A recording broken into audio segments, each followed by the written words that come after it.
সিস্টেমটা আপনারা দেখায় এই ডোর প্লেটে হচ্ছে পুরো এটার ভিতর হ্যাঁ স্ক্রু আছে এই আছে বাকিগুলো আপনি তো সাজেস্ট সেটাই করতেছেন। না আমি জানি যে দেখলে দাম হিসেবে আপনার এটাও সহজ হবে না। আচ্ছা ঠিক আছে এবার এই 100 দেখেন ওই একই তো জিনিস তাহলে একটু দাম এই বুঝে যাচ্ছে বলো এ সব বাঙাই তাইলে এই জায়গা ওই সিমুলেটরটা নিয়ে রাখো বা ওই উপরে রাখো শোনা ওর উপরে রেখে টেপ আর কাটন না নিয়ে টেপ মেরে ফেলো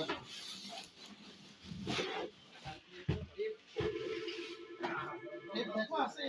ওই পাশে দাদা একটু এসে নেন নিয়ে যান দিই আমি যে মনিটর চেক করতেছি আমার ভাই মাউস দাদু 70 করে কই এইচপি না ই চাইছে আসুস ব্র্যান্ডে থাক যায় আমার একটু বেশি যাক। এই যে খুব ইজি আচ্ছা